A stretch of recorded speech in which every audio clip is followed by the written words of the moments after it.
Hadis Rasulullah, jika kamu melihat kemungkaran di hadapanmu, maka rubahlah dengan tanganmu. Kalau nggak mampu, rubah dengan lisanmu.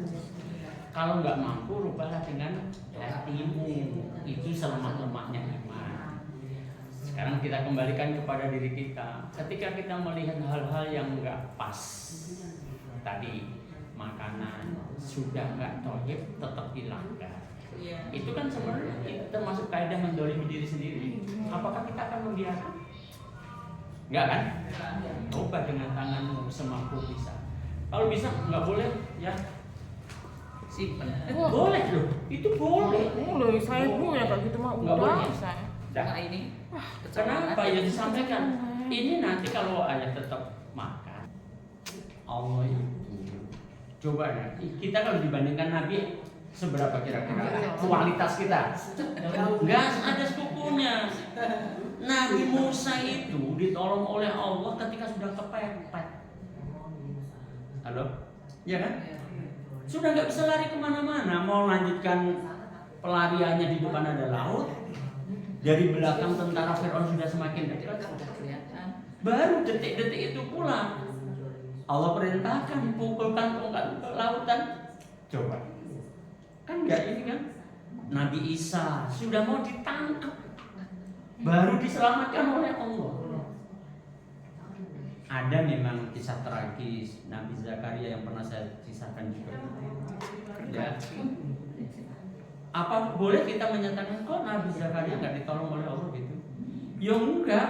Karena itu jalan kemuliaan Nabi Zakaria memang begitu, harus prosesnya harus digergaji badannya bersama dengan kayu kan gitu. Nabi Muhammad juga begitu perjalanannya pada posisi yang sudah menjepit Nabi. Kemarin lah kita anak Dzulhijjah. Ibrahim cuma afatam mahunna cuma begitu. Pokoknya turun ayat Allah, ya tinggalkan istrimu sama anak bayimu di sana nggak ada manusia. Sambil nawakal, gitu. Tawakalnya itu kepada Allah luar biasa gitu. Nah, di saat-saat sudah mepetlah ketika pisaunya Ibrahim sudah tinggal, langsung ada suara. Cukup Ibrahim, kamu sudah lulus. Nah, emangnya Ibrahim tahu nanti akan diganti dengan sembelihan. Emangnya usaha kita akan mengetahui nanti kayak apa sih endingnya perjalanan kita. Tidak tahu. Baik ibu-ibu, kita awali ya. Bismillahirrahmanirrahim. Assalamualaikum warahmatullahi wabarakatuh. Innal hamdalillah nahmaduhu wa nasta'inuhu wa nastaghfiruh wa na'udzu billahi min shururi anfusina wa sayyiati a'malina. May yahdihillahu fala mudilla lahu wa may yudlil fala hadiya lahu. Wa asyhadu an la ilaha illallah wahdahu la syarika lahu wa asyhadu anna Muhammadan abduhu wa rasuluh la nabiyya wa la rasula ba'dah. Ya ayyuhalladzina amanu taqullaha haqqa tuqatih wa la tamutunna illa wa antum muslimun. Wa ba'du. Allahumma shalli ala Muhammad wa ala alihi wa ashabihi wa man tabi'ahum bi ihsani ila yaumil qiyamah. Faqala Allah ta'ala fil Qur'anil Karim, wa man yuhajir fi sabilillahi yajid fil ardi muraghman katsiran wa sa'a, wa man yakhruj min baytihi muhajiran ila Allah wa rasulihi thumma yudrikul mautu faqad waqa'a ajruhu 'ala Allah wa kana Allahu ghafurur rahim. Ibu-ibu yang saya hormatkan Allah Subhanahu wa taala, alhamdulillah biidznillah di hari, kalau nggak salah sekarang sudah tanggal 1 ya. Di tanggal 1 atau hari pertama bulan Muharram, Allah pertemukan kita di majelis yang mulia ini. Kan besok tanggal 1 Pak sekarang. Nanti kalau saya melihat aplikasi Pak hari ini sudah tanggal 1. Ya udah, kalau saya diperselisihkan ini. Karena saya kan monitor TV monitor masjid. TV monitor masjid itu menggunakan aplikasi Cepat. Kalau TV masjid itu sudah menunjukkan tadi malam maghrib sudah masuk tanggal 1. Tadi malam. Makanya saya sebut hari ini sudah tanggal 1. Tapi sudah kita terjebak dalam masalah itu ya. Perbedaan. Ya, apakah hari ini hari terakhir Dzulhijjah ataukah hari ini hari pertama bulan Muharram? Sama-sama ya, sama-sama tetap berada di dalam bulan yang dimuliakan oleh Allah. Tentu ibu masih ingat bahasan kita tentang Arba'atun Hurum, tentang bulan yang dimuliakan oleh Allah ada 4 ya, yaitu bulan Dzulqa'dah, Dzulhijjah, Al-Muharram dan Rajab ya. Maka ibu azakumullah, mudah-mudahan keluarga kita tidak menjadi hamba yang terlalaikan oleh nikmat yang Allah berikan kepada kita, kepada keluarga kita, kaitannya dengan dipertemukannya kita atau masih adanya kita di rentang waktu bulan-bulan yang dimuliakan oleh Allah Subhanahu wa taala. Pada bahasan yang lalu-lalu sudah kita sampaikan, kita bahas bahwa ketika seseorang itu berada dalam satu waktu yang telah Allah tetapkan kemuliaannya, maka sungguh itu adalah sebuah kenikmatan yang Allah berikan kepada kita. Tidak semua orang mempunyai kesempatan yang sama ya. Tapi ketika manusia itu sama-sama berada di satu waktu yang dimuliakan oleh Allah, sikap orang juga berbeda-beda. Makanya Rasulullah sampai mengingatkan nikmatani maghbun fihi makatsirun minan nas as-sihat wal faragh. Ada 2 nikmat Allah yang menjadikan kebanyakan manusia terlalaikan. Mudah-mudahan kita tidak ya. Nikmat apa itu? Nikmat sehat. Banyak orang yang ketika diberikan nikmat sehat dia lalai. Bisa juga bentuk lalainya kalau kita nyambung dengan obrolan tadi ya. Ketika kita sehat kita tak memperhatikan pola makan kita. Halo? Kan semuanya menjadi sebab akibat kan? Iya. Kalau sudah sehat apa dimakan? Ya. Kalau sudah sehat apa jadi makan? Terus benar-benar sehat ya. Masya Allah. Yang paling berbahaya itu kan masalah gula kan ya. Iya, sekarang kan banyak yang minum gula ya. Nah, ibu azakumullah, maka oleh sebab itu banyak manusia, bahkan kebanyakan manusia kata Rasulullah ya, ketika diberikan kesehatan itu berkaitan dengan kita mengelola jasad kita. Lalai juga dalam masalah memanfaatkan waktu untuk beribadah kepada Allah. Diberikan waktu, sehatnya ada, maksudnya sehat kesehatan ya, tetapi dia tidak memaksimalkan untuk ibadah. Sehingga apa? Sehingga ketika jatuh dalam keadaan kesulitan dalam bentuk sakit, menjadi tambah nggak maksimal karena sehatnya aja nggak maksimal. Ini juga menunjukkan lalainya kita di waktu sehat ya. Nah, saudara bisa iman, kan ada hadis yang luar biasa. Ini menjadi penyemangat bagi kita. Kita itu mesti harus punya amal andalan kita di luar yang wajib ya. Kalau yang wajib nggak usah kita omongin gitu. Amal di luar wajib menjadi andalan kita, yang ibu usahakan untuk tidak pernah meninggalkannya. Terserah ibu pilih yang mana ya. Kenapa? Karena keadaan kita itu tidak selalu normal ya, tidak selalu normal. Normalnya sehat, nggak normalnya sakit. Normalnya di rumah, nggak normalnya safar ya. Itu contoh-contohnya seperti itu. Normalnya mah longgar-longgar, nyantai-nyantai. Nggak normalnya abrek-abrek kegiatan. Sampai ibu itu sering ngeluh kan ibu, Masya Allah kerjaan kok nggak habis-habis ya. Halo, iya bu. Emang saya dengar ibu ngomong gitu. Contoh terlampir nanti kan. Ibu gitu ya bu ya. Itu loh kerjaan kok nggak kampung di rumah. Ada aja. Mulai dari melek sampai apa ya, merem gitu. Nggak bisa gitu. Nah, Ibu rahmatullah, Rasul memberikan semangat kepada kita. Jika seorang hamba, ya, jika seorang hamba itu jatuh sakit, itu berarti keadaannya sempit kan? Atau dia dalam keadaan safar, sempit juga. Longgarnya itu kalau di rumah, gitu ya. Maka apa kata Rasul? Maka baginya tetap dicatat seakan-akan dia beramal seperti ketika sehatnya atau seperti ketika dia ada di rumah.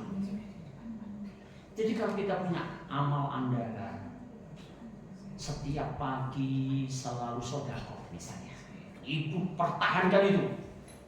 Suatu saat ibu kesempitan, ibu sakit, mungkin bisa menjadi lupa untuk sedekah karena memang kondisinya ini sakit, atau safar jadi susah, atau kebiasaannya baca Quran, atau kebiasaan apapun lah ya. Maka walaupun pada saat sakit kita berbaring di atas dipan rumah sakit sekalipun, kita tak sempat bisa berbuat seperti ketika sehat kita, maka kata Rasulullah di dalam hadis itu, baginya tetap dicatat seakan-akan dia beramal seperti ketika sehatnya. Enggak berbuat, asbabnya sakit, tapi tetap dapat pahala seperti beramal ketika sehat di rumah. Nah, juga demikian, safar itu menghalangi sebenarnya. Makanya ada sebutan safar itu bagian dari adab sebenarnya. Gitu ya. Jadi jangan suka jalan-jalan loh. Jadi suka jalan-jalan itu kurang bagus. Kok senangnya malah jalan-jalan? Yang enak itu di rumah, gitu ya. Nah, orang yang safar itu juga kesempitan namanya. Makanya yang sholat 4 rakaat bisa dikosor, itu kan menunjukkan karena sempitnya keadaan kan ya. Maka kalau di dalam safar kita tak bisa beramal seperti amaliyah kita di rumah, dan amal itu sudah terbiasa nggak pernah kita lakukan, maka meskipun kita nggak melakukannya di dalam safar kita karena memang nggak bisa, maka kita tetap dicatat seakan-akan beramal seperti kita beramal di rumah. Enak kan ya? Nah, ya mudah-mudahan kita tidak termasuk hamba-hamba yang terlalaikan. Pun juga demikian, termasuk nikmat waktu, ya, atau nikmat kesempatan tadi. Allah masih memberikan kesempatan kita berada, entah sekarang ini hari akhir Dzulhijjah atau hari ini adalah hari pertama Al-Muharram, tidak penting. Yang jelas kita masih berada di dalam bulan yang dimuliakan oleh Allah. Dzulhijjah juga dimuliakan oleh Allah, Al-Muharram juga dimuliakan oleh Allah Subhanahu wa taala. Maka gunakan itu. Nah, sikap orang berbeda-beda, kita pengen bersikap seperti layaknya kita ini mengaku sebagai orang beriman, ya, memanfaatkannya untuk panen pahala, memperbanyak amal soleh. Ya, mudah-mudahan kita semuanya diberikan kekuatan, kemampuan dan kemudahan, ya, bersama keluarga kita tentu, ya, untuk memperbanyak amal soleh. Baik, juga tentu tak kalah penting juga pernah saya sampaikan, kezaliman yang dilakukan di dalam bulan yang dimuliakan oleh Allah, dosanya juga berlipat. Ya, mudah-mudahan Allah berikan kekuatan, kemampuan dan kemudahan kepada kita dan keluarga kita untuk menghindari perbuatan zalim. Baik, Ibu rahmatullah, sebelum jawab tentu saja salawat dan salam senantiasa kita sampaikan pada junjungan kita Nabi Muhammad sallallahu alaihi wasallam. Ibu-ibu azakumullah, tersemangati oleh Ghirah Muharram, ya. Maka saya ajukan, tadinya saya ingin membahas keagungan bulan Muharram, tapi ada satu hal yang penting, ya itu juga penting, cuma ada satu hal yang lebih penting gitulah ya, adalah biasanya kalau kaitannya dengan bulan baru dalam hitungan Hijriah, tak lepas dari pembahasan tentang hijrah. Maka saya ajukan kepada Umi Bulan untuk diganti saja temanya dengan hijrah kepada Allah dan Rasulnya, ya. Hijrah kepada Allah dan Rasulnya. Ibu-ibu yang saya hormati Allah Subhanahu wa taala, secara umum hijrah itu adalah satu amaliyah yang agung. Ya. Dia menentukan, dia menjadi salah satu faktor untuk mengukur layaknya kita itu mendapatkan kemuliaan di sisi Allah atau tidak. Ya. Sebagaimana di dalam surat At-Taubah ayat yang ke-20, Allah Subhanahu wa taala menyatakan alladzina amanu wa hajaru wa jahadu fi sabilillah bi amwalihim wa anfusihim a'dhamu darajatan 'indallah wa ulaika humul faizun. Surat At-Taubah ayat yang ke-20. Silakan dibacakan artinya.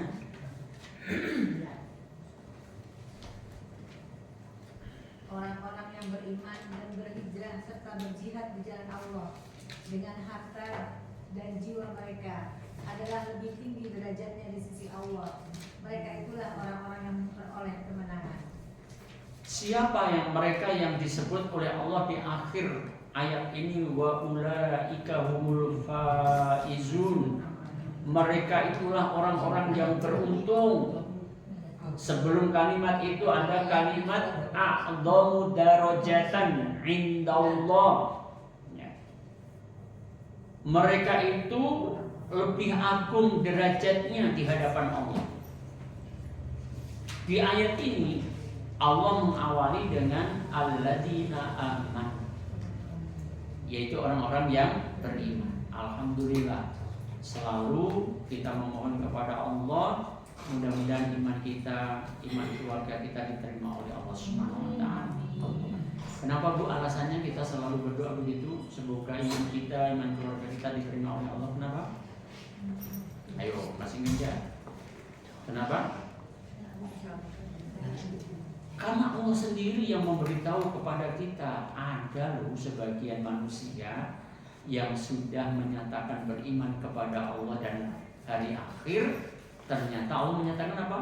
Wa ma hum bimu'minin, dan mereka tidak termasuk orang beriman. Artinya imannya ditolak.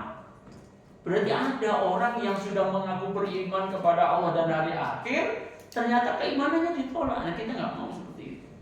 Makanya kita selalu berdoa kepada Allah. Misalkan dengan doa Allahumma innaka a'lam, Allahumma inni as'aluka imanan la yartad. Ini doa apa kira-kira? Wa na'iman la yanfad wa murafaqata Muhammadin sallallahu alaihi wasallam fi a'la jannatil khuld. Doa sowan ini ibu-ibu gampang ngalih. Untung nenek-nenek kata marahin. Ibu, bukankah kita pernah membahas tentang bersama Rasulullah di surga? Itu doa itu, ya. Kita pengen bersama Rasulullah di surga. Wa murafaqata Muhammadin sallallahu alaihi wasallam fi a'la jannatil khuld. Di akhir doa itu, ya. Dan aku mohon ya Allah bisa bersama Nabi sallallahu alaihi wasallam di surga yang tinggi.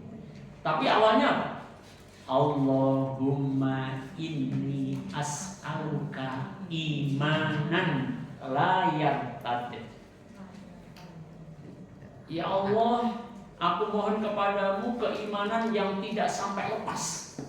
Ya, Allah, tidak sampai murtad ya, la yartad. Wa na'iman la yanfad, dan kenikmatan yang tidak pernah terputus. Kita pengen dapat kenikmatan terus ya Allah. Nikmat apa saja tidak sampai terputus. Wa murafaqata Muhammadin sallallahu alaihi wasallam fi a'la jannatil khuld. Nah, coba dicek ada enggak itu nggak tahu berapa pertemuan yang lalu kita bahas. Udah ganti buku. Belum ketemu lembarannya. Lembaran catatannya belum ketemu. Terus berusaha terempek nggak ketemu lembaran. Baik, berahmatullah. Kembali kepada surat At-Taubah ayat 20. Orang-orang yang beriman. Kemudian yang kedua wahajaru. Kalau sudah beriman, maka dia juga hajaru. Dia mau pindah. Kita terjemahkan gitu aja dulu ya. Kan kita belum masuk makna hijrah. Nah, setelah beriman dia harus hijrah. Kemudian wajahadu. Apa sih wajah? Berjuang. Tapi berjuangnya fisabilillah. Berjuang di jalan Allah. Termasuk hadirnya ibu di majelis seperti ini adalah jihad fisabilillah. Karena dalam kondisi tidak perang itu jihad fisabilillah ya thalabul ilm, menuntut ilmu. Nah, itu nama Allah ya. Jihad fisabilillah bahkan ditekankan oleh Allah bi amwalihim wa anfusihim, dengan harta mereka juga dengan jiwa mereka. Barulah kemudian Allah memberikan a'dhamu darajatan indallah. Orang-orang yang seperti itu beriman, hijrah, jihad dengan harta dan jiwa, maka itulah orang-orang yang mendapatkan keagungan di sisi Allah. Derajatnya diagungkan oleh Allah. Bahkan disebut oleh Allah wa ulaika humul faizun. Orang yang seperti itulah orang-orang yang beruntung. Jadi ini sekali lagi untuk membaca, misalkan ini secara dohir keduniaan kita kan ngomongnya Palestina kasihan amat gitu ya. Kita nggak sadar bahwa Allah tuh justru memuliakan mereka. Ya. Memuliakan mereka dengan keadaan mereka real, nyata mereka itu berjuang di jalan Allah. Ya. Entah itu mereka mempertahankan hartanya, kan mempertahankan hartanya, kemudian dia mati kan syahid juga kan. Tapi tentu saja lebih dari itu mereka. Ya. Masya Allah luar biasa. Tapi memang kita kadang-kadang membacanya dari kacamata dunia, sehingga kita melihat hanya pada sisi penderitaan di muka bumi yang kita lihat. Aduh, menderita banget ya kayak begitu. Kayak ini Bu. Ketika mereka lemah, nggak bisa membalas karena sampai luluh lantak begitu ya. Allah kan punya cara membalaskannya, ya kan? Makanya kalau di dalam ayat yang lain tuh sampai Allah menyatakan engkau menyangka hati mereka itu bersatu padu. Mereka itu maksudnya adalah musuh-musuh Islam. Musuh-musuh Islam itu kayaknya bersatu padu ya, untuk menghancurkan orang-orang Islam. Tapi Allah menyatakan apa? Padahal dalam hati mereka itu berpecah belah. Nah sekarang mau tunjukkan nih. Ini sedikit pengetahuan. Iran dan Israel itu lengkap banget. Ya. Tapi sekarang Allah tunjukkan, sesungguhnya hati mereka itu berpecah belah. Begitu untuk kepentingan negaranya masing-masing. Sekarang Iran meluluh lantakkan. Nah, itulah cara Allah. Ya, maka kita tuh ya nggak kagetan, nggak membabi buta. Ada juga yang habis-habisan membela Iran. Ya ngapain kita membela Iran? Emang Iran nyerang Israel dalam rangka membela Palestina? Enggak. Itu dalam rangka kepentingan negaranya sendiri, bukan dalam rangka untuk nanti kalau Israel Iran itu kan orang Syiah, supaya itu tahu nih. Jahat. Orang Syiah itu jahat, Bu. Itu Ustaz Farid menjelaskan panjang lebar. Di Irak, di Suriah itu wah masya Allah ratusan ribu orang-orang Sunni dibunuh oleh orang-orang Iran ini. Jadi jangan berprasangka, wih, nolong orang Palestina, enggak. Dia itu punya kepentingan negaranya sendiri. Nanti kalau orang Iran itu berkuasa di muka bumi, hati-hati, orang-orang Sunni bisa dihabisi. Gitu ya. Makanya Ustaz Farid itu mengingatkan betul, hati-hati dengan orang Iran. Ya kita bersyukur dengan kejadian itu, bersyukur ya Israel bisa dulu lantak itu kan, itu rencananya Allah semuanya yang kita nggak tahu. Hanya itu aja ya. Baik, berapa. Jadi kalau kita tentu pengen diagungkan derajat kita pengen menjadi golongan orang yang beruntung berdasarkan surat At-Taubah ayat 20, apa yang harus kita lakukan? Satu, jadi orang beriman. Insya Allah, mudah-mudahan Allah menerima iman kita ya. Kemudian yang kedua, kita harus hijrah. Sudah, biarkan gitu aja dulu ya. Kita harus hijrah. Yang ini loh yang akan kita bahas, hijrah. Kemudian yang ketiga, kita harus berjuang di jalan Allah. Jadi itu konsep. Kalau bahasa konsep kadang-kadang dikritik, kadang-kadang salah milih kata aja, yang kritik juga. Kok ayat Allah disebut konsep? Apa ya enaknya disebut apa? Ya itulah kriteria yang ditetapkan oleh Allah. Jika seseorang itu pengen mulia, pengen dia agung derajatnya di sisi Allah, di hadapan Allah, karena apa nih kalimatnya, indallah darajatan indallah a'dhamu darajatan indallah. Jadi bukan agung di sisi manusia ya. Kalau agung di sisi manusia kan pada pertemuan yang lalu kalau nggak salah ya kita bicara mulia di sisi Allah itu hakiki mulianya. Tapi kalau mulia di sisi manusia gimana Bu? Belum tentu. Belum tentu. Misalkan waktu itu saya berikan contoh. Ada satu acara besar disebut yang mulia Pak Fulan. Ya, perhatikan ini dalam acara ini. Yang mulia Pak Fulan, yang kami hormati Pak Fulan, Ibu Fulan. Kira-kira disebut-sebut begitu karena apanya? Karena jabatannya kan? Tapi tahu-tahu setelah acara itu 5 hari kemudian Pak Fulan yang tadi dihormatinya dalam acara itu, dimuliakan di acara itu, tahu-tahu ketangkep dipakai rompi orange. Kan banyak kejadian begitu. Di acara tadi dimuliakan, disanjung-sanjung, ternyata apa kata Kiai Haji siapa itu? Anwar Zaid? Dia bajingan. Oh, bajingan. Saya mau ngutip kata-kata Pak Yai itu loh. Bener kan? Ibu Rahmatullah, yang saya katakan itu loh, yang pernah saya tirukan. Yang aku berani bersumpah demi Allah, yang merusak hutan Indonesia bukan orang hutan. Halo?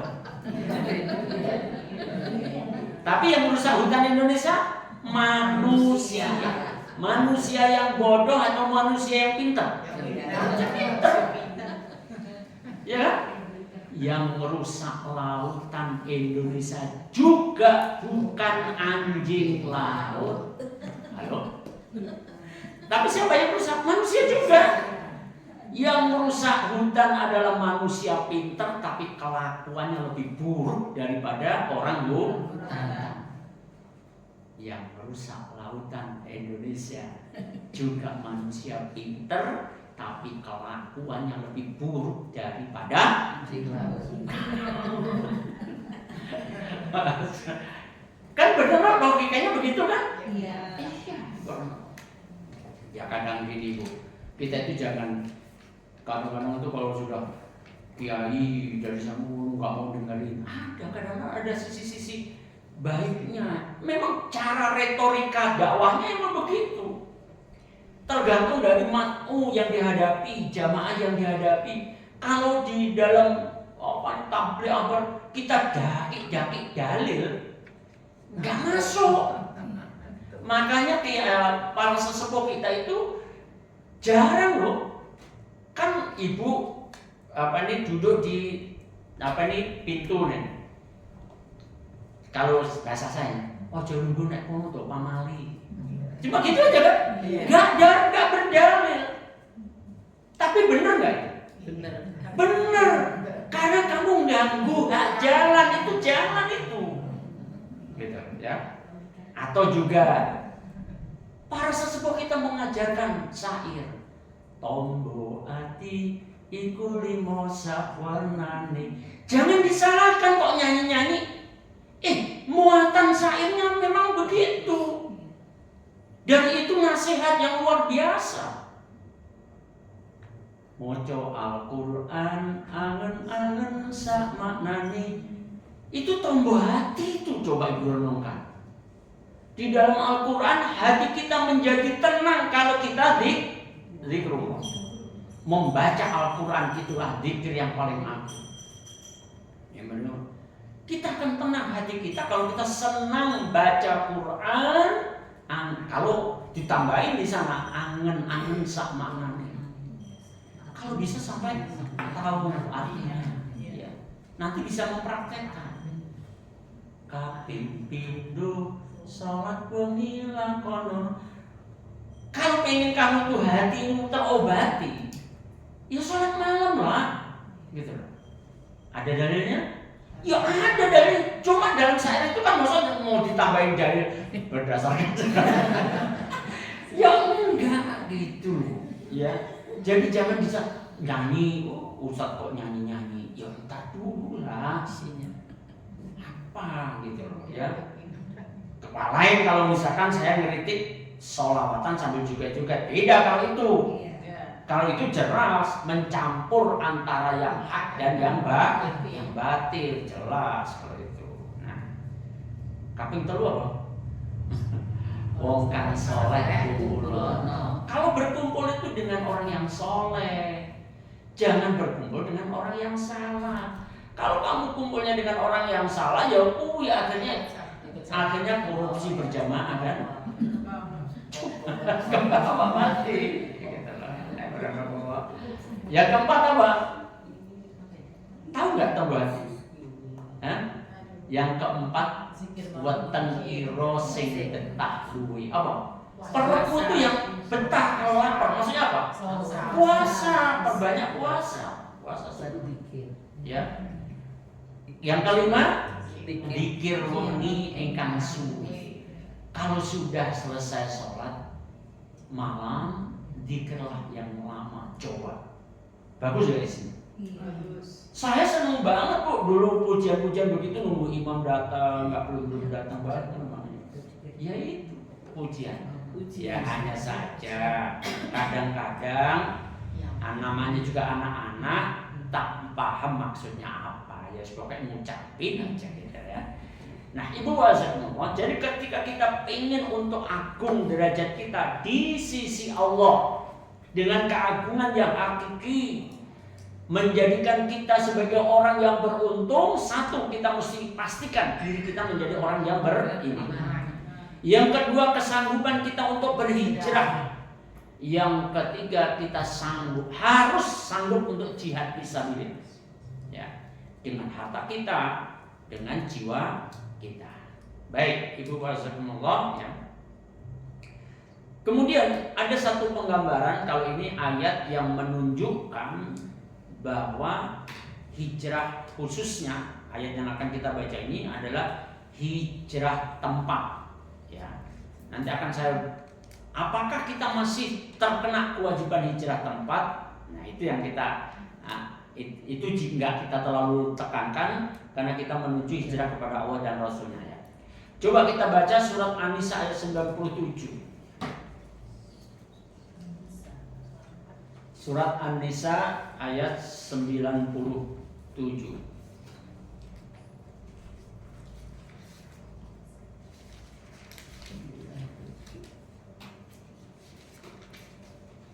Sesungguhnya orang-orang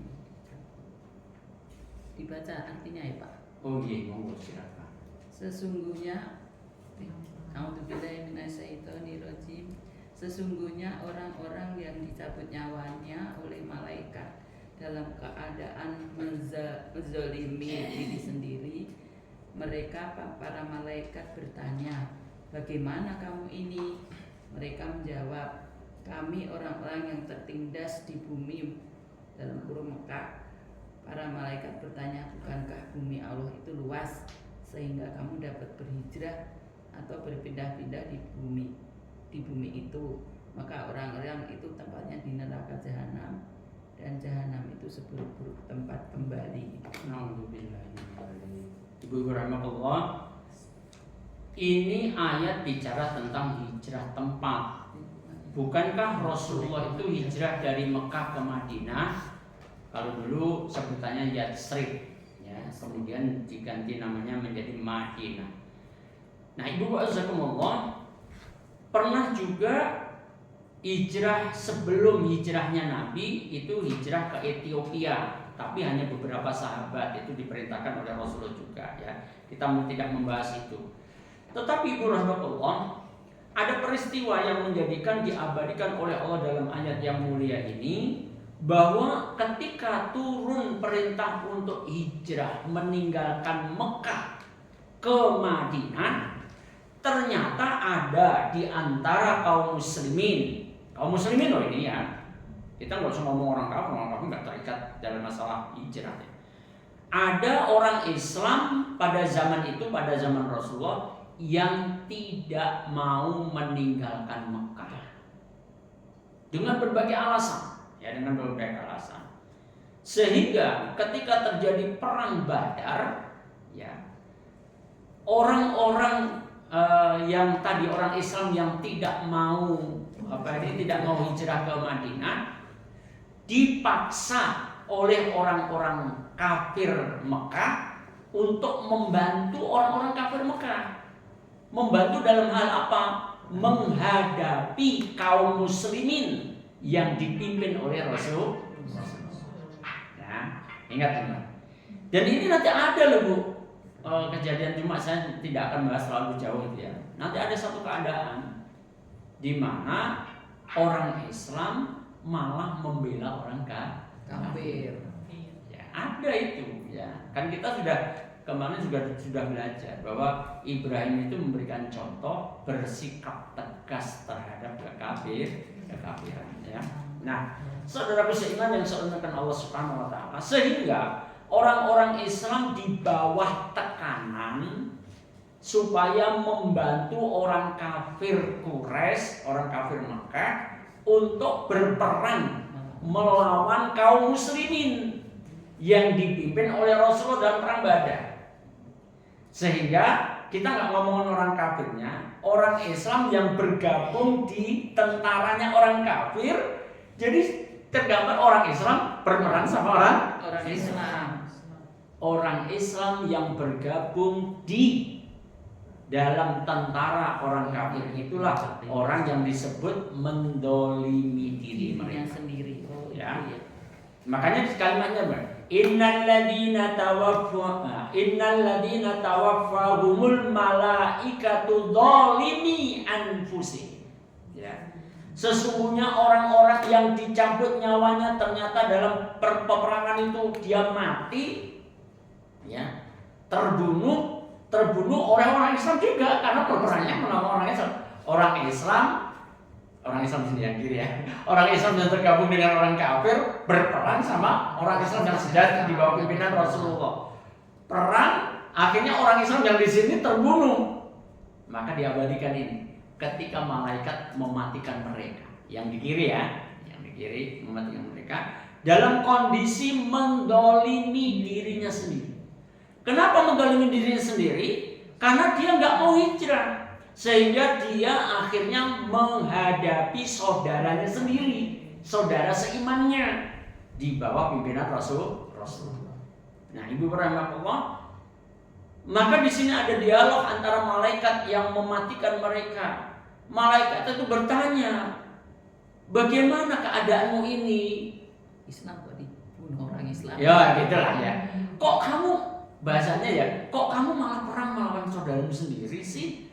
Sampai kamu akhirnya terbunuh kayak begini, ya. Apa kata mereka? Ya. mereka menyatakan kami ini adalah orang-orang yang tertindas di muka bumi, ya. Artinya ketika dia disuruh oleh orang-orang kafir Quraisy, ayo kita perang melawan Muhammad gitu ya. Dia merasa tertindas, aku nggak bisa melawan, ya saya terpaksa gitulah bahasa kita. Saya itu terpaksa. Gitu. Tapi ternyata kemudian malaikat mengingatkan tentang kenapa kok kamu nggak mau hijrah bersama Rasulullah, ini kalimatnya ini ya. Kemudian malaikat itu menyatakan alam takun ardullah wasi'atan fatuhajiru fiha. Loh, bukankah bumi Allah itu luas sehingga kamu bisa berpindah dari Mekah supaya kamu nggak tertindas? Pindah aja kamu bersama Rasul. Kenapa kamu nggak melakukannya? Padahal yang lain mau, itulah ya. Makanya Ibu rahmatullah, apakah alasan mereka aku nih orang tertindas terpaksa aku ya, kan sekarang gitu modelnya. Terpaksa aku memenjarakan Ustaz Farid Okbah. Kan seperti apa pernah dipunya. Padahal nggak terbukti. Tuduhannya nggak terbukti sama sekali. Ya. Nah, ya biar bagaimanapun beliau adalah guru saya juga gitu ya. Ya tapi kan ya terpaksa mau perbuatan begitu. Apakah alasan orang-orang yang tertindas tadi diterima oleh Allah? Enggak itu enggak diterima. Apa keputusan Allah? Faulaika ma'wahum jahannam. Gak bisa diterima. Makanya jati diri orang Islam itu ya harus jelas. Kalau orang Islam yang pihak Islam, jangan pihak kekafiran. Jangan seperti Abu Janda. Maaf loh, jangan ini nggak mau status janda ya. Kan kenal kan ibu dengan orang itu Abu Janda? Kamu tapi ya tahu karena tampil di TV. Masya Allah. Ya. Tadi pagi baru saya buka satu video pendek. Jelas nyata kemunafikan ada pada diri Abu Janda. Jelas. Bahkan lebih jahat. Kalau orang pada zaman Rasulullah, munafik itu disembunyikan, Bu. Munafik itu tersembunyi. Makanya Abdullah bin Ubay bin Salul itu orang tokoh munafik, tapi tersembunyi dia. Selain Rasulullah nggak ada yang tahu. Bagaimana? Sholat bersama Rasulullah, gaul sama Rasulullah juga. Nah kalau Abu Janda, wah, menghabisi Ustaz Felix Show dihabisi, wah salah.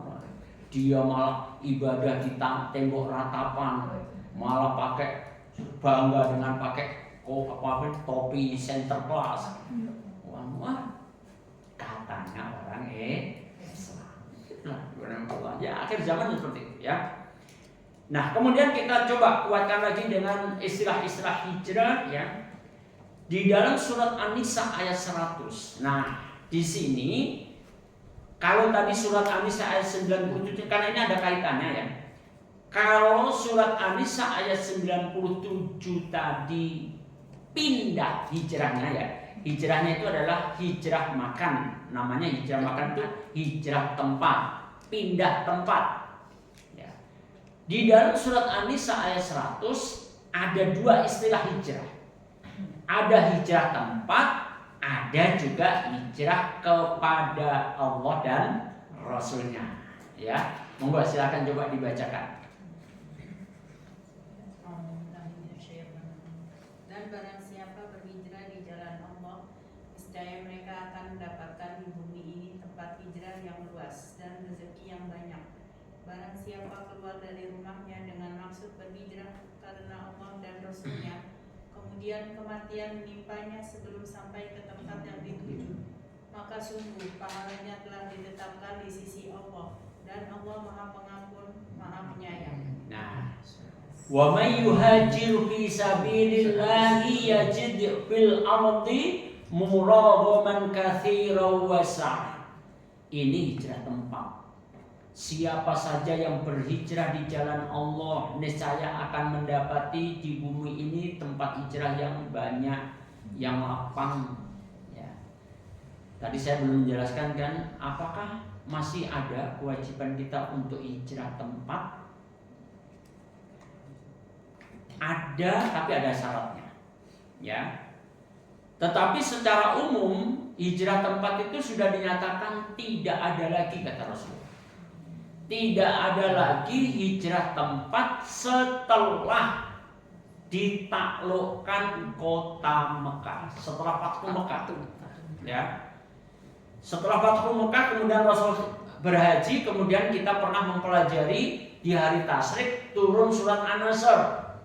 Idza jaa nasrullahi wal fath wa ra'aitan nasa yadkhuluna fi dinillahi afwaja fasabbih bihamdi rabbika wastaghfir innahu kana tawwaba. Dan apabila Allah telah menolongmu dan telah memberikan kemenangan kepadamu, ini nama maksudnya Fathu Mekah, ditaklukkannya kota Mekah, ya. Maka perintah dalam surat itu apa, Bu? Kalau Allah sudah nolong, Allah sudah memberikan kemenangan, kalau untuk kita sudah banyak ditolong oleh Allah, kita sudah banyak diberikan kenikmatan oleh Allah. Perintah Allah pada dalam surat itu, fasabbih bihamdi rabbika wastaghfirhu innahu kana tawwaba. Siapa yang masih apa? Rasulullah pada surat An-Nasr turun, zikirnya memperbanyak apa? Insyaallah kasih amal ya. Subhanaka wa bihamdika astaghfiruka wa atubu ilaika. Ya, itu. Kemudian dalam rukuk dan sujudnya Rasulullah memperbanyak subhanakallahumma rabbana wa bihamdika allahumma ighfirli. Itu setelah turunnya surat An-Nasr, setelah Rasulullah diberikan kemenangan setelah Fathu Mekah. Maka bab hijrah tempat ya, hijrah tempat tadi pada zaman Rasul kemana, Bu? Dari mana ke mana? Dari Mekah ke Madinah. Itu tidak ada lagi, karena memang perkataan hijrah tempat itu keterkaitannya dari tempat yang disebutnya negeri gitu ya, negeri kafir menuju negeri beriman. Ketika Rasul diperintahkan untuk pindah ke Madinah, Madinah itu memang sudah dibuat menjadi kota yang beriman. Ya. Sebelum Rasul pindah sudah ada Mus'ab bin Umair, ya, yang ditugaskan dakwah di sana. Orang-orang Madinah sudah banyak menjadi kaum muslim, menjadi orang Islam, gitu ya. Maka sudah bahasa kekinian itu sudah kondusif, gitu ya. Madinah sudah baik, maka baru ada perintah pindah. Karena Mekah sulit untuk menerima Islam. Artinya Mekah masih jadi negeri kafir. Maka diperintahkanlah Rasulullah pindah dari negeri kafir yang namanya Mekah untuk pindah ke negeri iman yang namanya Madinah. Tapi karena Mekah sudah ditaklukkan, sudah menjadi negeri iman juga, maka tidak perlu pindah. Itulah yang dinamakan oleh Rasulullah tidak ada lagi pindah tempat ba'da Fathu Mekah, setelah Fathu Mekah. Tapi apa benar mutlak tidak ada kewajiban pindah tempat? Maka ulama menjelaskan tetap ada kewajiban pindah tempat kalau terpenuhi syarat. Ibu tolong, tadi Rasulullah diperintahkan pindah ke Madinah karena apa? Karena Mekah masih jadi negeri kafir, sehingga terganggu terus Rasulullah bersama para sahabat untuk menerapkan, untuk mengamalkan Islam kesulitan, selalu mendapatkan tekanan, selalu mendapatkan gangguan. Satu poin ya. Jadi kalau ibu kita tinggal di satu tempat, katakanlah katakanlah inilah di Wisma Asri, di RT 3, Bu. terpaksa dipakai contoh ya RT 3. Jangan RT saya. RT saya kan di belakang situ. Ini orang cuma mohon permisahan. Di RT 3 itu ternyata lingkungannya buruk banget. Perhatikan. Seperti gambaran Mekah masih kafir. Ya. Ibu terganggu terus. Mau apa ini pakai jilbab aja, wah, nggak tenang terus dapat gangguan. Ya. Kemudian kemana Rasulullah diperintahkan pindah? Ke Madinah. Tempatnya sudah jelas. Mau kemana kamu? Ke Madinah, jelas. Dan kondisi di Madinah memang sudah jadi negeri Muslim. Nah sekarang kita di RT 3 buruk banget lingkungannya. Misalnya Bu Novi senyum misalnya. Kemudian ibu tahu di RT 7, RT 7 atau RT 6? Ya udah RT 6 yang dipakai. Ternyata di RT 6 itu lingkungannya sangat bagus. Seperti halnya Madinah, contohnya gitu ya. Kemudian ibu mampu untuk beli satu tempat tinggal, jelas. Oh, aku akan pindah ke sana loh di nomor blok sekian, nomor sekian gitu ya. Saya nggak hafal betul RT 6 blok apa aja ya. Kemudian setelah ibu memiliki kemampuan seperti itu, lingkungan ibu asalnya sudah buruk, maka ibu terkena wajib pindah. Ingat ya, lingkungan ibu buruk, lingkungan asal, kemudian ibu punya kemampuan untuk pindah. Kemampuan ini melingkupi beli tempat untuk pindah, sekaligus memastikan tempat yang baru yang calon pindahku ini sudah beriman. Gambaran Mekah Madinah ya. Artinya RT 6 jauh lebih baik daripada RT 3.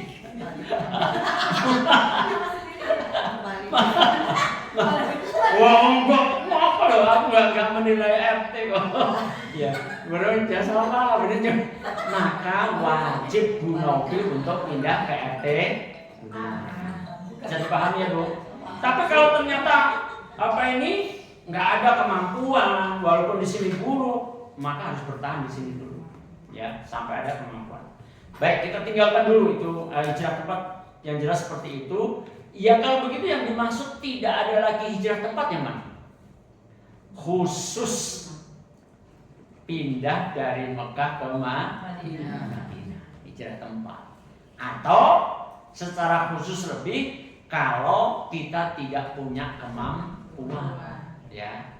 Atau kita mampu, kita punya duit nih, tapi kita nggak bisa tahu mana ya. Kayak Satino juga lebih buruk. Misalnya, ya cari, berarti kamu belum tahu. Artinya blank sama sekali. Nggak ada, belum tahu saya nggak bisa pindah kemana. Itu berarti belum wajib, berarti ya. Sudah tahu, seneng tempatnya, tapi kayaknya nggak lebih baik dari RT 3. Ya sudah, berarti belum wajib juga, gitu ya.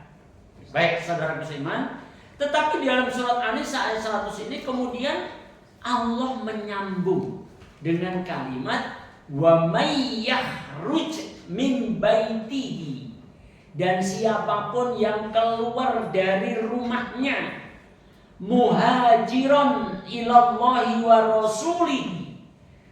Keluar rumah itu maksudnya untuk apa? Untuk hijrah kepada Allah dan Rasulnya.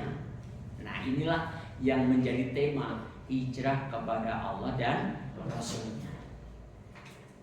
Hijrah kepada Allah dan Rasulnya itu seperti apa? Ibu-ibu azakumullah, hijrah kepada Allah dan Rasulnya itu sebenarnya aplikasi amaliyah untuk membuktikan syahadat kita. Asyhadu an la ilaha illallah, syahadat yang pertama, maka itulah yang dimaksud dengan hijrah kepada Allah. Hijrah kepada Allah. Maksudnya apa? Singkatnya, dari belum taat kepada Allah menjadi taat kepada Allah. Prosesnya itu namanya hijrah.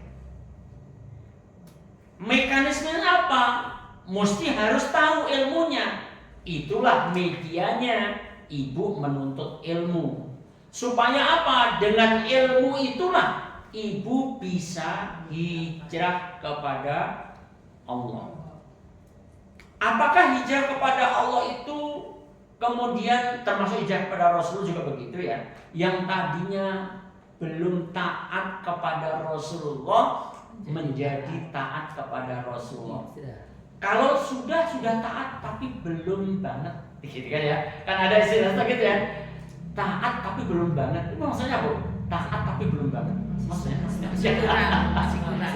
ya belum 100% lah gitu ya. Maka kita tetap harus berproses. Karena apa? Hijrah kepada Allah dan Rasulnya itu harus 100%. Nggak boleh setengah-setengah. Nggak boleh setengah-setengah itu maksudnya ini ya, prinsipnya ya, nggak boleh setengah-setengah. Tapi kalau keadaan kita ternyata belum 100%, nanti bahasanya ya, nanti dibahas tersendiri. Tapi yang jelas kewajiban untuk pindah, untuk hijrah kepada Allah dan Rasulnya harus 100%. Kalau dalam kalimat ayat harus kafah, harus totalitas. Makanya Allah perintahkan udkhulu fis-silmi kafah.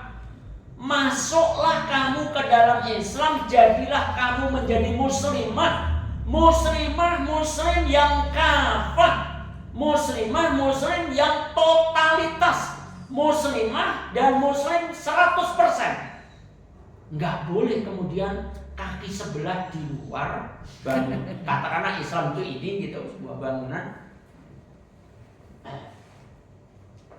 Bunyanul Islam, ya. Kita di sini, kan kita harus pindah kan, masuk ini. Syahadahlah kita melalui pintu, ya. Pintu syahadah, ya, masuk. Rahmatullah. Bunyanul Islam, ya kan? Nah, ibu Allah, boleh nggak ibu berdirinya di sini, ya. Kaki sebelah di luar, kaki sebelah di dalam, boleh nggak? Nggak boleh. Harus 100%. Jadi muslim kalau masuk bunyanul Islam, bangunan Islam, ya harus di sini. Nggak boleh seperti ini. Itulah yang kemudian Allah nyatakan di dalam surat Al-Baqarah ayat 208.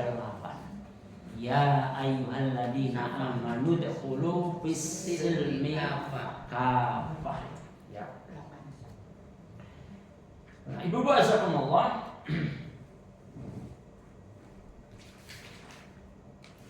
Maka 208 surat Al-Baqarah ayat 208.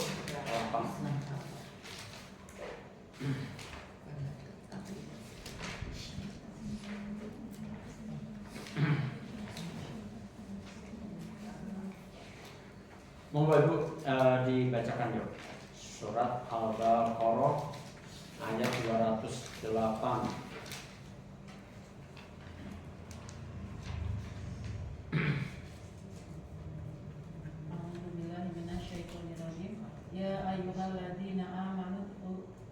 Ya ayyuhalladzina amanu dkhulu fi silmi kafah wa la tattabi'u khutuwatis syaiton innahu lakum aduwwum mubin. Wahai orang-orang beriman, masuklah ke dalam Islam secara keseluruhan dan janganlah kamu ikuti langkah-langkah syaitan. Sesungguhnya ia adalah musuh yang nyata bagimu. Nah, rahmatullah, orang beriman diperintahkan oleh Allah menjadi muslim dan muslimah yang kafah. Maka muncul pertanyaan, apakah aku sudah kafah menjadi muslimah? Halo? Apakah aku maksudnya saya ya, mewakili. Saya ambillah kalimat ini OTW lah. Ya, kalimat hijrah menggunakan OTW. Ya nggak mau. Kadang-kadang kita tuh membutuhkan pilihan kata yang bisa dimaknai sama tapi berkesan gitu. OTW, karena di majelis yang di mana ya jawaban gini juga, OTW Ustaz, OTW kayak ya bagus juga ya. Nah, saudara bisa iman yang saya kenal Subhanahu wa Ta'ala ya, kalau kita ditanya apakah, padahal Allah perintahkan kita harus kafah, apakah aku sudah kafah? Jawabannya nanti belum. Kenapa kok pede banget belum? Iya, Islam itu di apa nih? Dilandasi hukum-hukumnya ada di dalam Al-Quran dan As-Sunnah. Ya. Maka kalau kita hendak menjadi muslim dan muslimah yang kafah, berarti kita harus mengamalkan Al-Quran seluruhnya, ditambah dengan hadis-hadis sebagai penjelasannya. Kalau ibu pengen mengamalkan ini, berarti ibu harus apa dulu? Belajar dalam rangka apa? Untuk apa? Untuk mengilmui Al-Quran. Betul? Ibu tidak mungkin bisa menerapkan ini kalau ibu tidak berilmu tentang ini. Makanya ibu ngaji. Ya. Nah, sekarang pertanyaannya, apakah ibu sudah khatam dengan ini? Tentang ilmunya loh ya. Bukan membacanya. Kalau membaca mah ibu udah berkhatam berulang-ulang gitu. Saya yakin. Belum. Lah kalau ilmunya saja belum khatam, belum kafah, maka mustahil amalnya kafah. Gitu. Itu namanya OTW. Belajar kita inilah OTW. OTW kita ini loh, aku pengen hijrah kepada Allah, hijrah kepada Rasul. Nah, terus bagaimana dong senior kita ini loh Bu ya? Senior kita Bu ya. Ben semangat gitu loh Bu. Iya, senior. Nanti kalau saya sebut sepuh, kok udah lemah banget sepuh gitu loh. Ya, udah wes tau walaupun pakai tongkat kemana-mana tak sebut senior biar gagah. Walaupun biar masih semangat senior gitu, masya Allah. Betul, saya kalau di masjid-masjid kalau yang sama sepuh-sepuh senior gitu ya. Barangkali Ibu boleh sekemono ya. Terus kira-kira sempat enggak kita nanti sampai akhir hayat kita kafah? Padahal tadi prinsipnya kita harus menjadi muslim dan muslimah yang kafah. Kita mengakui kita belum kafah. Kita masih OTW itu kan perjalanan kan? Ya. Hijrah itu juga perjalanan. Ya. Nah, sekarang kira-kira nanti OTW pasti ada titik akhirnya kan? Iya. Titik akhirnya apa kira-kira? Mati. Apa Bu? Mati. Kematian. Betul. Ya. Pertanyaannya, apakah nanti kalau aku sudah sampai titik finish OTW dalam arti perjalanannya ya, sudah tercapai belum kekafahanku? Padahal Allah perintahkan aku harus kafah. Gimana Bu kira-kira? Kan Allah menilai usahanya Ustaz. Kalau kita belum. Udah, lanjutkan surat An-Nisa ayat 100 tadi. Setelah Allah menyatakan wa may yakhruj min baitihi muhajiran ila Allah wa rasulihi. Siapapun yang keluar rumah tujuan apa? Menjadi muhajiron, menjadi orang yang hijrah kepada Allah dan Rasulnya dengan apa nih, ikhtiar untuk mengilmui apa yang diturunkan oleh Allah Al-Quran, apa yang dijelaskan oleh Rasulullah Sallallahu Alaihi Wasallam. Mana buktinya? Iya, aku hadir di majelis taklim. Semuanya menjadi bukti di hadapan Allah. Tapi kan sangat mungkin kalau seusia kita ini, sesenior kita ini keduluan mati. Iya, udah pasti. Iya, betul. Betul. Belum selesai. Kalau saya menggunakan bahasa yang lain, ibu kan sering ya mendengar kalau kita ngomong sisa usia kita. Saya kalau udah ngomong sisa umur, Masya Allah, ya Allah, cukup enggak ya untuk bebersih? Saya hanya memikirkan untuk bebersih aja. Karena yang paling menakutkan itu kesalahan.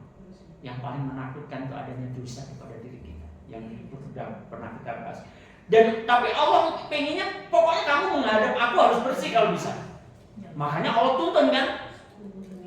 Wa may ya'mal su'an aw yadlim nafsahu tsumma yastaghfirillah yajidillah ghafurur rahim. Ayo siapa yang ingat ini surat apa yang pertama? Siapa saja yang terlanjur berbuat keburukan, itulah kita. Banyak kita terlanjur berbuat salah, berarti banyak dosa kan? Atau mendolimi diri kita sendiri. Jadi di awal-awal Umi Bulan sama mungkin ya melanggar larangan Allah, disuruh makan yang thayyib dilanggar terus, ya mendolimi diri sendiri juga. Ya. Nah, ibu rahmatullah, maka oleh sebab itu terus gimana nasib kita? Allah pengennya kita bersih. Dan bebersih itu kalau nyawa masih ada di tubuh kita. Atau kalau kita sudah tidak bernyawa tapi masih ada orang yang mendoakan kita. Tapi kalau sudah semuanya mati nggak bisa apa-apa lagi. Karena nggak ada yang mendoakan lagi, karena semua sudah mati kiamat kubro. Tapi selama masih ada orang beriman di muka bumi, kita mati duluan masih ada yang mendoakan. Meskipun yang mendoakan itu orang Ethiopia, nggak kenal kita. Atau sebaliknya, orang Indonesia mendoakan orang Ethiopia yang sudah mati dengan doa Allah maghfir lil muslimina wal muslimat wal mu'minina wal mu'minat al ahya'i minhum man amwat. Ya, terbawa semuanya. Tapi ibu wazakumullah, Allah ketika nyawa kita itu masih dalam tubuh kita, Allah berikan solusi. Berbuatlah untuk membersihkan dosamu. Apa itu? Tsumma yastaghfirillah, kemudian minta ampunan kepada Allah. Insya Allah kalau ibu buka catatannya ada surat apa ya? Ayat berapa? Kalau salah 35 ya. Bukan.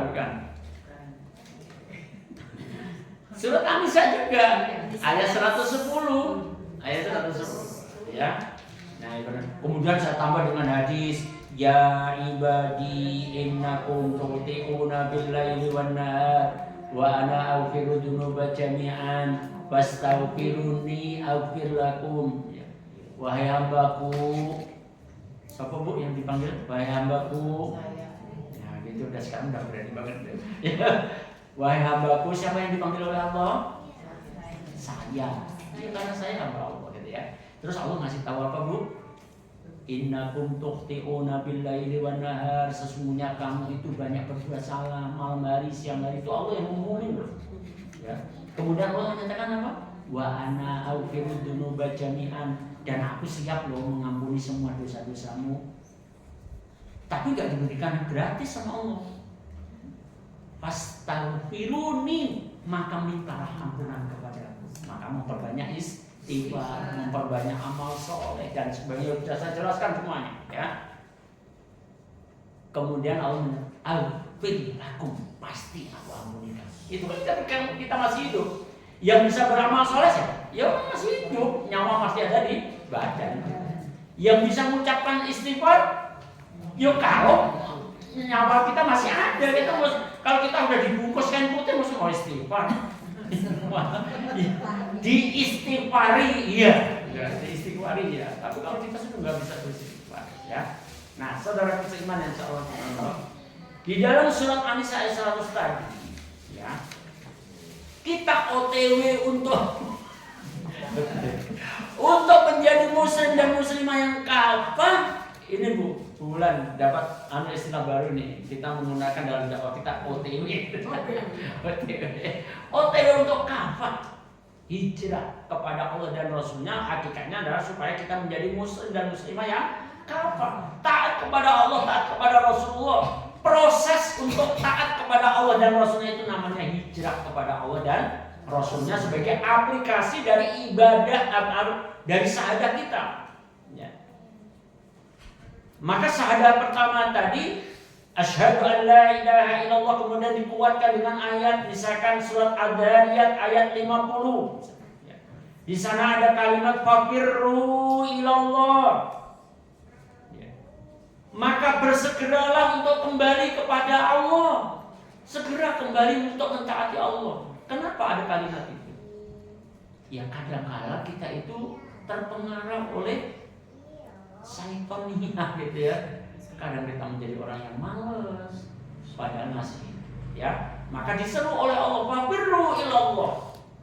Ya. Segera kembali mentaati Allah. Kalau kendaraannya segera semangat lagi.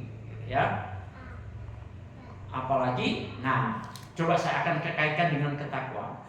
Apalagi kita sudah membahas takwa menurut Ali bin Abi Thalib yang terakhir apa maknanya? Takwa menurut Ali bin Abi Thalib yang terakhir maknanya? Alhamdulillah. Al-istidadu liyaumir rahil. Takwa itu adalah mempersiapkan bekal untuk kehidupan akhirat. Sehingga kalau kita menjadi orang yang bertakwa, mestinya kita itu selalu berbekal, selalu mempersiapkan bekal terus setiap hari. Karena kematian itu tak pernah diberitahukan lebih dulu oleh Allah. Tadi sudah saya singgung surat An-Nasr ya. Bukankah Rasulullah juga mengingatkan ketika Aisyah radhiyallahu anha bertanya kepada Rasulullah, ya Rasulullah, itu kalimat apa sih tadi? Subhanaka wa bihamdika astaghfiruka wa atubu ilaika. Aisyah kok melihat Rasulullah kok memperbanyak zikir itu ya. Aisyah nanya, wahai Rasul itu kalimat apa? Dijelaskan oleh Rasulullah. Itu kalimat itu yang diucapkan oleh Rasulullah sering setelah surat An-Nasr turun ya. Setelah Rasulullah ibadah haji, ibadah haji ya. Kan turunnya surat An-Nasr itu kan dari hari tasyrik ya. Ketika Rasulullah ibadah haji, ya ketika Rasulullah ibadah haji. Maka Ibu Rahmatullah, Rasul memperbanyak ucapan subhanaka wa bihamdika astaghfiruka wa atubu ilaika. Nah, ditanya oleh Aisyah, itu kalimat apa itu Pak Rasul? Kok aku baru dengar sekarang ya? Mungkin maksudnya aku kok baru melihat ini engkau memperbanyaknya. Maka dijawab oleh Allah, itu adalah tanda bagiku untuk umatku dan aku melihatnya. Inilah Ibrahim Allah. Rasul sedang menjelaskan bahwa dengan turunnya surat An-Nasr itu adalah isyarat sudah dekatnya hari wafat Rasulullah. Makanya sejak turunnya surat An-Nasr dihitung sampai dengan wafatnya Rasulullah itu hanya 80 hari Rasulullah itu atau 90 hari. Katakanlah ditentukan sampai 90 hari, berarti berapa bulan itu, Bu? 3 bulan. Kalau Ibu hitung bulannya, turun surat An-Nasr bulan Dzulhijjah. 3 bulan berikutnya sampai bulan apa? Jadi Dzulhijjah ini jangan dihitung karena turunnya di dalam Dzulhijjah kan. Setelah Dzulhijjah 3 bulan berikutnya, setelah Dzulhijjah Al-Muharram, Safar, Rabiul Awal. Benar, Rasulullah wafat di bulan Rabiul Awal. Nah, saudara seiman, nah itu sudah dekat dengan hari kematian, ya. Nah, waktu itu saya juga sudah pesan, dulu kita itu kan sudah semakin dekat dengan hari kematian. Umi Wulan, saya jadi ingat Mbak Nuni. Kemana ya sekarang Mas Hari itu? Mas Hari itu loh, istrinya Mas Hari kan Bu Nuni. Bu Nuni kan? Iya. Oh, namanya Bu Nuni. Enggak karo.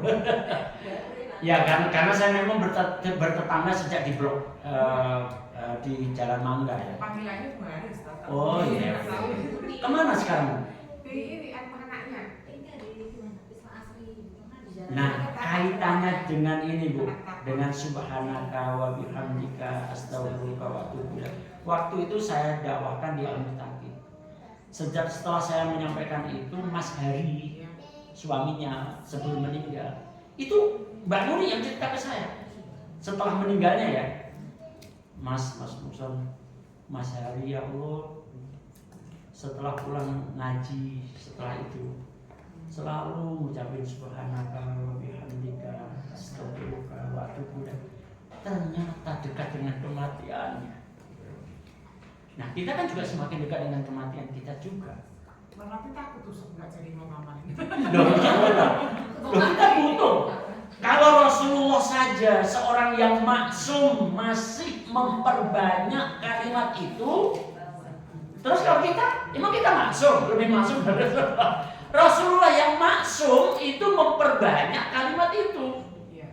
Ya apalagi kita. Halo. Subhanaka wa bihamdika astaghfiruka wa atubu ilaika. Itu untuk mengamalkan perintah Allah.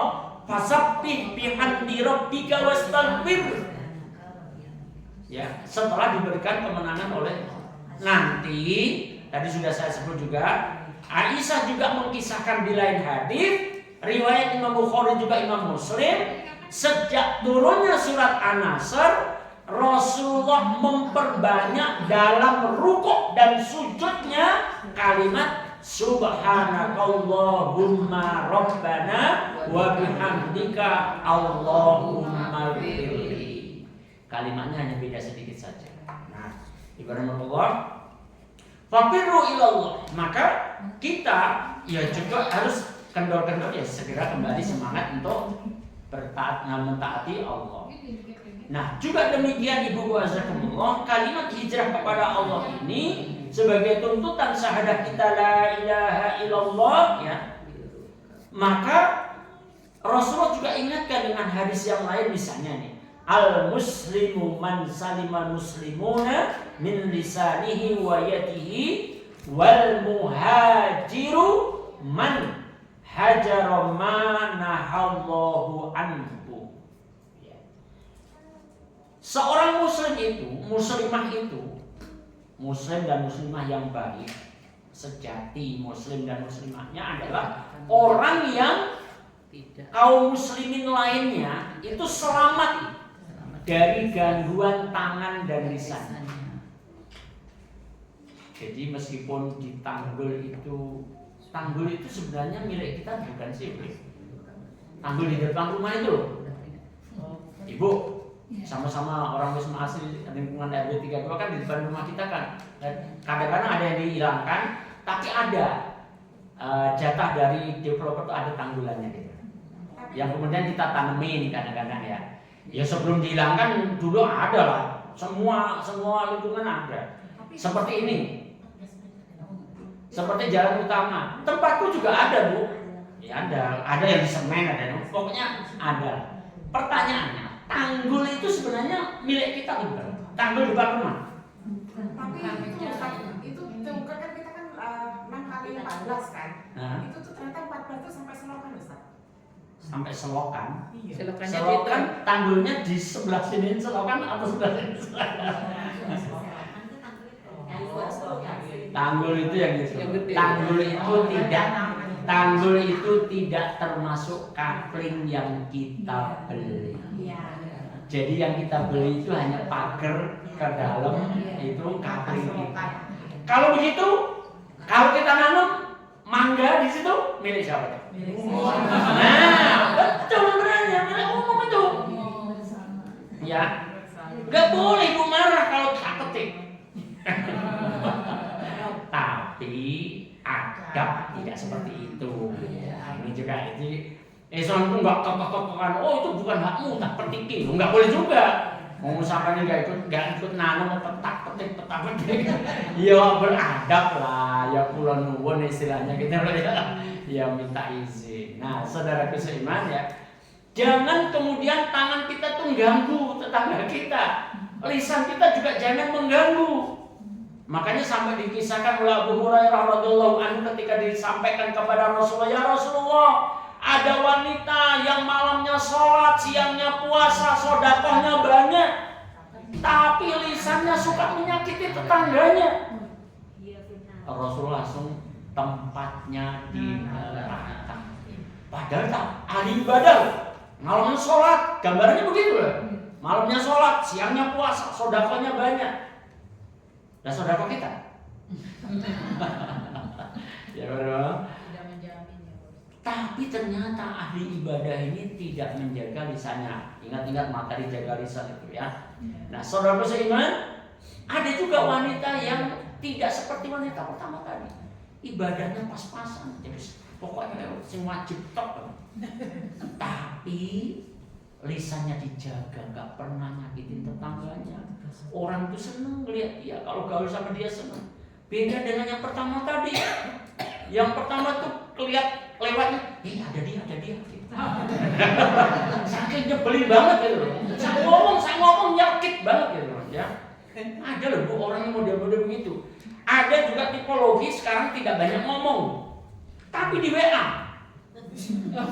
Kalau menggunakan maksud dia benar, tapi tidak pernah mempertimbangkan aku menggunakan kalimat ini akan menyinggung perasaan orang kok. Itu Rasul tidak ngajarin seperti itu, ya. Nah, subhanallah, wanita yang kedua itu ibadahnya pas-pasan, tapi lisannya terjaga, tidak suka menyakiti tetangganya. Rasul menyatakan tempatnya di surga. Nah, saudara seiman, maka kemudian kaitannya dengan muhajiron, orang yang hijrah. Al-muhajiru, orang yang hijrah itu seperti apa sih? Kemudian diterjemahkan oleh Rasulullah, man hajara ma nahallahu anhu. Orang yang hijrah itu adalah siapapun yang meninggalkan apa saja yang dilarang oleh Allah. Inilah yang namanya kaitannya dengan hijrah hati. Itu nggak perlu hijrah tempat. Pokoknya kita di rumah buka HP, kemudian muncul sesuatu gambar atau apalah yang itu Allah nggak ridho, ya tinggal. Saya katakan itu namanya hijrah, ya. Tapi kalau kan sampai Ustadz Firanda sampai ingat, ketika kamu membuka HP itu ada dua kemungkinan. Kamu panen pahala bisa, tapi kamu panen dosa juga bisa. Itu tergantung kamu pakai apa ini netral. Sekalian ini saya ingatkan, ini sekarang mutakhir banget bu, ya. Masalah editing. Kemarin saya baru mengingat ngedit gambar, ngedit video. Kemarin itu yang terakhir yang di grup mutakhir itu ada yang men-share seakan-akan judulnya gini, kita tunda dulu perang, kita sekarang hajatan dulu. Nah, yang ditampilkan itu ternyata Netanyahu lagi masak bareng-bareng dengan ibu-ibu Indonesia gitu. Mungkin nggak? Enggak mungkin lah. Kemudian tamunya diantaranya ada Presiden Iran, Perdana Menteri Iran itu, kemudian ada Presiden Amerika makan di meja makan di Jerman itu. Itu semuanya edit, semuanya dirubah-ubah. Itu alat loh bu. Siapa yang melakukannya? Apakah alat itu sendiri? Enggak, yang kerjakan manusianya, yang editor namanya. Pertanyaannya, bukankah semua perbuatan kita akan diminta pertanggungjawaban oleh Allah? Terus nanti gimana itu orang itu yang jawab? Editornya yang mengedit. Nanti kalau ditanya oleh Allah, emangnya Netanyahu pernah masak bareng-bareng orang Indonesia? Berat sebenarnya pertanggungjawaban. Sebelumnya muncul gambar-gambar pahlawan revolusi. Foto dari foto tapi dibuat seperti bisa bicara. Wes persis wajahnya segitu ngomong. Padahal dari foto. Sebelumnya ditampilkan Jokowi berpidato dalam bahasa Cina fasih. Sehingga orang terjebak dikira Jokowi itu wah Cina tuh dan sebagainya. Kita nggak mempersoalkan bener apa enggaknya ya, turunan darahnya ya. Kita ngomong mengedit itu.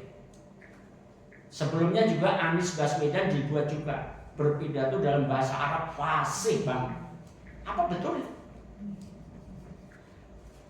Lebih jadul lagi, editan yang paling jadul pertama muncul gambarnya Pak Harto dikasih tulisan enak zamanku toh. Emangnya Pak Harto ngomong begitu? Yang membuat itu pasti pengen mengesankan Pak Harto ngomong begitu. Orang yang membaca sama Pak Harto ngomong begitu. Nanti bagaimana kalau Pak Harto nuntut di akhirat?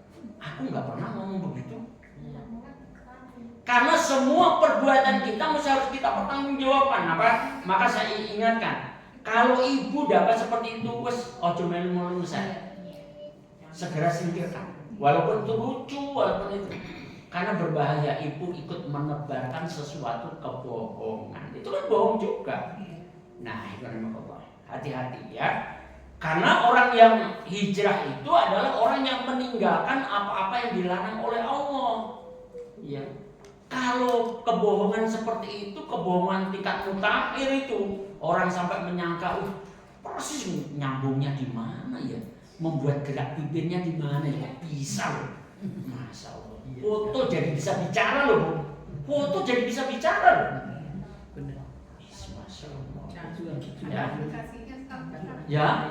Ada aplikasinya. Iya, ada aplikasinya betul. Saya Yang bikin. cuma pemanfaatannya jadi untuk kebohongan kan. Ya.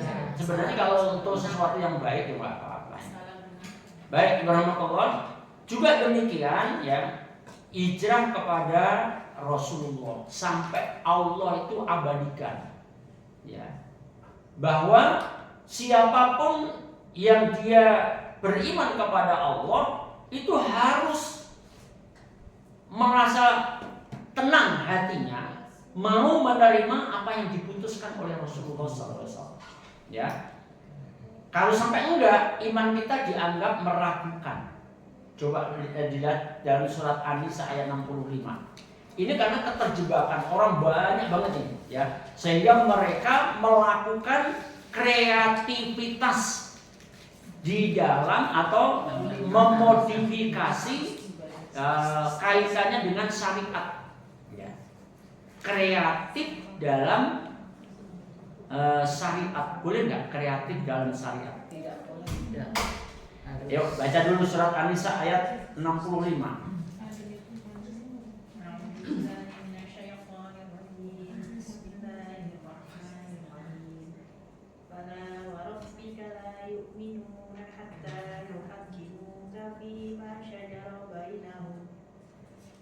فيما شجر بينهم ثم لا يجدوا في أنفسهم حرجا مما قضيت ويسلموا تسليما. Maka demi Tuhan mereka tidak beriman sebelum mereka menjadikan engkau Muhammad sebagai hakim dalam perkara yang mereka perselisihkan, sehingga kemudian tidak ada rasa keberatan dalam hati mereka terhadap putusan yang engkau berikan, dan mereka menerima dengan sepenuhnya. Maka demi Rabb, sampai Allah bersumpah, fala wa rabbika la yu'minuna, hakikatnya mereka belum beriman. Tapi tafsirnya di sini adalah tidak sempurna imannya. Walaupun ada juga ini bisa menghilangkan iman juga. Hatta yuhaqqimuka fima syajara bainahum, sampai dengan engkau Muhammad dijadikan sebagai hakim atas perkara yang terjadi di antara mereka. Ibu azzakumullah ya. Penetapan syariat itu mesti ada asbabnya. Ya, mesti ada asbabnya. Makanya Ibu rahmatullah, misalnya ketika Ummu Salamah radhiyallahu anha, beliau ngiri kepada laki-laki. Apa kata Ummu Salamah? Enak Rasulullah, ya Rasulullah, laki-laki itu enak. Bisa bisa sholat berjamaah. Kan hakikatnya yang wajib sholat berjamaah kan laki-laki. Bukan menghalangi perempuan, enggak, tapi yang wajib itu laki-laki. Bisa memakamkan jenazah, bisa berperang di jalan, artinya perang ya, perang. Tapi kalau sementara kami ketika ditinggalkan mereka, yang ngasuh anaknya, itu biasanya ngasuh anaknya, itu kenapa Bu? Ya karena memang nasab itu kepada ayahnya kan, bukan kepada ibunya kan. Iya, yang punya anak bapak. Anak laki-laki Fulan bin ayahnya, anaknya perempuan Fulanah binti bapaknya, nggak ada, ibunya nggak pernah disebut. Itu namanya nasabiah. Ya, nah itu rahmatullah ya. Makanya Ummu Salamah enak laki-laki itu. Kalau mereka pergi, kami yang ngomong anak-anaknya. Maka tetaplah syariat Allah. Rasulullah sampai nanya kepada sahabat yang lain, ada nggak sih wanita yang lebih solehah daripada wanita? Padahal istrinya sendiri. Ummu Salamah juga istri Rasulullah. Nggak ada wahai Rasul. Memang Ummu Salamah cerdas banget. Ya, kemudian Rasulullah menyatakan, kalian wanita itu bisa sama dengan laki-laki. Nggak usah sholat berjamaah ke masjid. Nggak usah ikut makamkan jenazah. Nggak usah ikut perang. Cukup di rumah. Terus caranya gimana kata Rasulullah? Intinya itu cukuplah kamu membuat senang hati suami. Itu sudah menjadi derajat yang tinggi. Enak kan ya jadi wanita? Ibu pilih perang atau pilih bikin senang aja? Kalau kan cukup di rumah bikin senang suami, sama dengan orang yang perang, sama dengan orang yang makamkan jenazah, sama dengan orang yang kan enak banget loh jadi wanita itu. Nanti kalau laki-laki yang enak ya jadi perempuan, dia sudah kan kalau gitu kamu hamil, ayo. Kamu hamil, kamu melahirkan. Iya mundur juga saya jadi perempuan. Enggak jadi laki-laki aja. Ya kodratilah itu. Nah, jadi setiap syariat itu mesti ada asbabnya. Nah, oleh sebab itu kalau terjadi pertentangan, maka Rasulullah harus jadi hakimnya. Kalau Rasulullah jadi hakimnya, kira-kira yang digunakan untuk memutuskan perkara itu aturannya siapa? Allah. Kira-kira mengikuti aturan Rasulullah pribadi nggak? Apakah Rasulullah akan menggunakan adat istiadat? Enggak. Dari wahyu. Yang digunakan pasti aturan Allah. Wa ma yantiqu 'anil hawa in huwa illa wahyu. Rasulullah itu kalau menyampaikan sesuatu tidak mengikuti hawa nafsunya. Tetapi apa yang disampaikan itu adalah wahyu dari Allah. Seberat apapun kita rasakan itu pasti wahyu dari Allah. Kalau yang menyampaikan Rasulullah. Maka tidak menggunakan adat istiadat. Walaupun kadangkala syariat itu memang bertepatan dengan adat istiadat. Contoh, kalau orang Jawa itu ada tatanan bahasanya. Kalau sesama umurnya maka dengan bahasa ngoko nggak apa-apa, biasa-biasa. Tapi kalau naik sedikit pakai bahasa Madyo namanya, bahasa pertengahan. Nanti kalau kepada orang yang sepuh kromo ini. Nah, bahasa yang tinggi. Itu kira-kira bertentangan dengan syariat apa enggak? Enggak. Karena itu adalah seiring dengan penghormatan. Hormat kepada orang yang lebih tua. Tapi ada batasannya. Ketika kita hormat kepada orang tua, bagi orang Jawa ada juga adat yang bertentangan dengan syariat. Apa itu? Sungkeman. Ingat ya, nanti kalau punya mantenan awas bukan sampai tak. Aku diundang tak tinggal aja. Kalau sampai ada yang begitu kita. Kenapa? Karena memang sungkeman itu nyaris seperti sujud. Dan sujud tidak boleh kecuali hanya kepada Allah.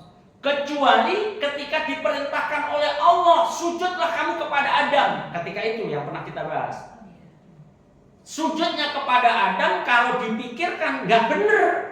Sujud kepada Adam kalau dipikir. Tapi ingat, yang merintahkan siapa? Allah. Maka betapapun itu pikiran kita nggak membenarkan, tapi kita harus ingat itu adalah perintah Allah. Maka sami'na wa ata'na. Itu orang-orang yang hijrah seperti itu ya. Maka sampai dengan kamu dijadikan hakim pemutus atas perkara mereka, terus bagaimana orang yang berperkara itu? Tsumma la yajidu fi anfusihim. Kemudian orang yang berperkara itu setelah Rasulullah memberikan keputusannya, dia nggak berat hatinya menerima keputusan Rasulullah. Kemudian atas perkara yang terjadi di antara mereka, wa yusallimuna taslima, wa yusallimu taslima. Dan juga orang yang berperkara itu harus menerima sepenuh hati, yang nggak boleh tanggung-tanggung. Terakhir Ibu Barakatullah, puncak dari pembahasan ini sebagaimana Allah juga turunkan surat Al-Ahzab ayat 36 ya, hijrah kepada Allah, hijrah kepada Rasulullah dalam bentuk kalau Allah dan Rasulnya sudah menetapkan aturannya, maka nggak boleh ada pilihan lain. Kalau sampai ada milih aturan lain, maka dia tersesat namanya. Berarti dia nggak hijrah kepada Allah dan Rasulnya. Monggo dibacakan surat Al-Ahzab ayat 36. Dan tidaklah pantas bagi laki-laki yang mukmin dan perempuan yang mukmin apabila Allah dan Rasulnya telah menetapkan suatu ketetapan akan ada pilihan yang lain bagi mereka tentang urusan mereka. Dan barang siapa mendurhakai Allah dan Rasulnya, maka sungguh dia telah tersesat dengan kesesatan yang nyata. Subhanallah. Wa ma kana lil mu'minin wala mu'minatin. Enggak patut, enggak pantas bagi laki-laki yang beriman dan perempuan yang beriman, idza qadallahu, apabila Allah telah menetapkan aturannya, Al-Qur'an dari Allah ya, wa rasulahu, hadis-hadis Rasulullah sallallahu alaihi wasallam, itu semua aturan ya, aturan Allah, aturan Rasulullah. Idza qadallahu wa rasulahu amran, atas perkaranya, atas urusannya, ayyakuna lahumul khiyaratu min amrihim, kemudian malah dia memilih yang lain. Aku nggak mau dengan aturan Al-Quran. Contoh, waris sudah ditetapkan di sini pembagian warisnya. Halo, pembagian waris sudah ditetapkan oleh Allah, sudah dijelaskan oleh Rasul dalam hadis-hadisnya. Aku nggak mau ribet. Itu namanya milih aturan lain berarti. Allah sudah menetapkan, Rasulullah sudah menetapkan. Kemudian orang Islam itu milih aturan lain. Apa yang terjadi kalau pada diri orang Islam yang seperti itu? Faqad dolalam mubina, maka sungguh dia Muslim model seperti itu telah tersesat dengan kesesatan yang itulah namanya udkhulu fis-silmi kafah, menerima Quran, menerima hadis seluruhnya. Tapi karena memang kita terbatas, ilmu kita nggak sampai khatam-khatam ini. Wong diulang-ulangnya ya lali-lali terus. Oh diulang-ulang lali-lali terus. Gak apa-apa, yang penting semangat. Apa tadi? Niat OTW-nya tuh kuat gitu loh, ya. Kok kemudian kembali kepada surat An-Nisa ayat 100 tadi, keduluan mati apa yang dijanjikan oleh Allah dalam surat An-Nisa ayat 100? Ayo, penutupnya yuk. Di akhir ayat itu,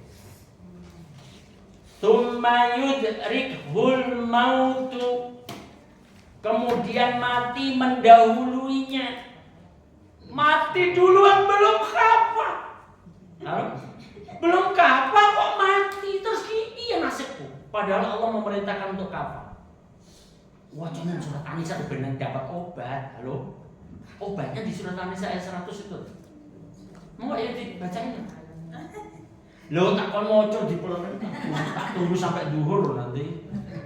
Dan barang siapa berhijrah di jalan Allah, niscaya mereka akan mendapatkan di bumi ini tempat hijrah yang luas dan rezeki yang banyak. Barang siapa keluar dari rumahnya dengan maksud berhijrah karena Allah dan Rasulnya, kemudian kematian menimpanya sebelum sampai ke tempat yang dituju. Nah, sebelum sampai tempat yang dia tuju. Belum kafah mati. Padahal niatnya tadi apa? Keluar rumah pengen kafah, pengen hijrah kepada Allah dan Rasul. Apa yang dijanjikan oleh Allah di situ? Faqad, lanjut, faqad, maka sungguh pahalanya telah ditetapkan oleh Allah. Makanya ada hadis, siapa yang berkeinginan untuk berbuat kebaikan, ibu pengen memberi saya mangga, pengen berbuat baik kan itu? Contoh gitu loh, biar gampang diingat. Nanti aku mau bawain mukson mangga, ternyata terhalang, nggak jadi bawain. Padahal ibu sudah punya niat pengen berbuat kebaikan. Ternyata terhalang sehingga ibu tak bisa mengamalkan. Sudah ada niat baik ya. Maka apa kata Rasulullah? Baginya dicatat sebagai kebaikan yang sempurna. Berarti kita harus masang kebaikan terus. Tapi bukankah setan itu nggak senang kalau kita punya niat baik? Kita kemasukan setan. Kemasukan setan berubahlah. Pokoknya kalau ketemu musuh tak mati-mati. Salah itu loh apa gitu ya. Contoh nih, cuma contoh, jangan dipraktekin. Jangan dipraktekin contoh. Mau mati-mati saya itu jelek atau begitu niatnya kuat, tapi begitu karena orang ibu orang beriman ingat sama Allah. Wah itu kan perbuatan buruk, nggak jadi. Takut sama Allah, dibatalkanlah niat buruk tadi, nggak jadi mati-mati saya. Maka pembatalan niat buruk karena takut kepada Allah itu juga dicatat sebagai kebajikan yang sempurna. Padahal awalnya niat buruk tapi takut kepada Allah, dibatalkan niat buruknya, nggak jadi diamalkan. Itu pun juga menjadi catatan kebaikan. Kebaikan ada di mana sih? Takut kepada Allah. Di situ bukan niat buruknya yang baik, tapi takutnya kepada Allah itu ya. Masya Allah. Baik ibu rahmatullah, inilah hijrah kepada Allah dan Rasulnya. Tentu ibu azakumullah, musuh kita iblis, jin, ya itu memang tidak pernah suka kalau kita menjadi orang-orang yang hijrah kepada Allah dan Rasul. Mereka akan meletakkan penghalang-penghalang, ya.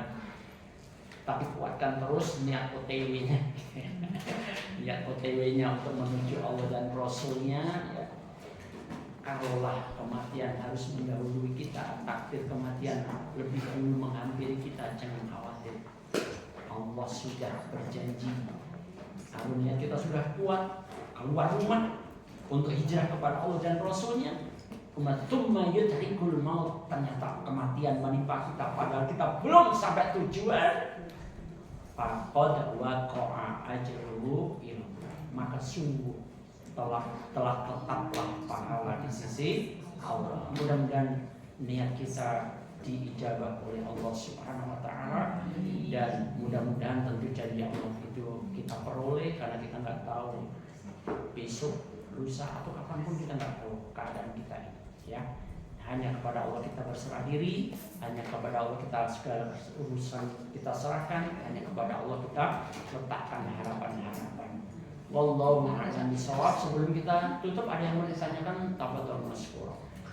Itu Pak, masalah amalan itu Muharram kan simpang siur. Yang mana ya? Simpang siur. Ininya apa? Saum. Ya. Ada yang tanggal 1 Muharram, terus ada amalan tahun baru, penutup dan pembuka, itu kan nggak ada kan kalau bagi kita. Ya, sayangnya kita batalkan tentang keagungan bulan Ramadan, ya. Jadi Bu, aja amalannya kan nggak ada. Saya bicara tentang amal soleh saja dulu ya. Bukankah kaidah setiap amal soleh yang dilakukan, amal soleh dulu ya. Setiap amal soleh yang kita lakukan di bulan-bulan yang diharamkan oleh Allah, termasuk bulan Muharram tentu saja, ya. Dzulhijjah, Dzulqa'dah atau Rajab, ya. maka pahalanya dilipat gandakan. Nah, amal soleh itu macam-macam, termasuk juga puasa. Maka ibu memperbanyak puasa di bulan Muharram, ya nggak apa-apa. Memperbanyak itu bisa dari awal, ya nggak apa-apa ya. Cuma kalau secara dalil secara khusus perintah untuk puasalah kamu di dalam Muharram dari tanggal 1 nggak ada. Tapi kita masuk, kalau nggak ada dalil khusus maka gunakan dalil umum. Kalau ada dalil umum datang dalil khusus, maka yang kita gunakan dalil khusus, gitu ya. Nah, dalil-dalil yang khusus kaitannya dengan bulan Muharram, ia hanya siamu Asyura. Puasa Asyura. Puasa Asyura tanggal berapa? Tanggal 10. Ya, Asyura itu adalah tanggal 10. Itu kalau khusus. Kemudian bagaimana amaliyahnya? Amaliyahnya ternyata ada hadis yang Rasul sudah menyampaikan, jika tahun depan aku masih hidup, kita masih hidup, kita mulai dari tanggal 9 untuk membedakan antara puasa Asyuranya kaum muslimin dengan puasa Asyuranya orang Yahudi dan Nasrani. Ya, karena memang didapati yang melaksanakan puasa di hari ke-10 bulan Muharram itu, waktu itu ya, itu orang Yahudi juga puasa, orang Nasrani juga puasa. Makanya ada sahabat, ya Rasulullah, bukankah Asyura itu hari yang dimuliakan oleh orang Yahudi dan Nasrani? Makanya muncul tadi, ya sudah kalau itu nanti kalau kan kejadiannya pada bulan tanggal itu kan nggak bisa diulang mundur kan? Ya sudah kalau gitu nanti tahun depan kalau masih hidup dimulai dari tanggal 9. Tapi ternyata Rasulullah tidak sampai tahun depan beliau wafat, sehingga Shaum Tasu'a, yaitu hari ke-9, itu belum pernah diamalkan ya. Belum pernah diamalkan oleh Rasulullah, tapi sudah pernah disebut oleh Rasulullah. Ini namanya sunnah kauliyah, kaul, perkataan Rasulullah. Ini juga penetapan syariat. Kalau ibu mengkhususkan hanya tanggal 9 dan 10, boleh. Imam Ahmad bin Hanbal menasihati kita supaya kadang-kadang kita itu menetapkan tanggal 1. Ini tadi kita aja berselisih kan, di masjid sudah menetapkan tanggal 1, lalu ternyata ibu merasa ini belum tanggal 1, ya kan, berbeda kan. Supaya karena kita itu kadang menetapkan tanggal 1-nya itu bisa meleset, berbeda, maka bisa juga 10, 9, 10, 11 dibolehkan. Tapi ini pendapat ya, bukan dari Rasulullah, tapi pendapatnya ulama. Jangan dianggap sepele juga, gitu loh, ya. Maka dibolehkan. Jadi kalau ibu mau puasa, saya mau dari tanggal 1, ya boleh aja monggo. Karena itu amal soleh, hakikat dari keumuman dari wallahu a'lam bishawab. Ya. Kalau sekarang ini bicara tentang adat istirahat ya. Juga sekarang juga lagi muncul kritikan tanggal 1 Suro. Kalau sebenarnya tanggal 1 Suro ya, itu penuh dengan mistik gitu kan, dengan judulnya ya, acara mandiin keris lah, mandiin keris, tolong perhatikan ya, mandiin keris. Ya bener lah, kamu keris gak bisa mandi sendiri. Bukan masalah itu, bukan masalah kalimat, adanya kepercayaan harus atau wajib dimandikan dengan tata cara tertentu, dengan bacaan-bacaan tertentu, dengan ramuan-ramuan kembang setaman dan sebagainya. Inilah mistisnya. Ini yang nggak boleh ya, karena menggantungkan sesuatu kepada selain Allah. Padahal kita beribadah harus kepada siapa, Bu? Allah. Jangan gitu menggunakan surat Al-Baqarah 21. Jangan dibuka Al-Qur'annya. Surat Al-Baqarah 21. U'budu rabbakumul ladzi khalaqakum wal ladzina min qablikum. Beribadahlah kepada Rabb yang menciptakan kamu dan menciptakan orang-orang sebelum kamu. Keris menciptakan jenengan atau enggak? Enggak, dia dibuat manusia. Ya, gitu loh ya. Maka jangan beribadah kepada keris. Aku enggak beribadah kepada keris, kepada penunggu keris. Siapa penunggu keris? Jin, pasti. Emangnya jin menciptakan kita? Enggak boleh kita berdoa kepada jin. Siapa yang manusia yang minta perlindungan kepada jin, maka jin itu akan menambah kesesatan. Surat apa yang berapa? Segera tak tutup ya. Surat apa yang berapa? Enggak bisa tak tunggu sampai dulu ya. Bukan, surat jin. Surat Fatir ayat 6. Bukan, surat jin ayat 6. Kalau surat Fatir itu setan itu musuh bagimu, maka jadikan nama. Kalau surat jin ayat 6, jika ada laki-laki yang minta perlindungan kepada jin laki-laki, maka jin itu akan menambah kesesatan baginya. Jadi minta sesuatu kepada jin itu menambah kesesatan. Jangan dilakukan, ya. Baik, Ibu rahmatullah, akhirul alhamdulillahirabbil alamin, sallallahu alaihi Muhammadin sallallahu alaihi wasallam. Kita akhiri bersama dengan kifaratul majlis. Baik, terima salam untuk keluarga semua di rumah. Assalamualaikum warahmatullahi wabarakatuh.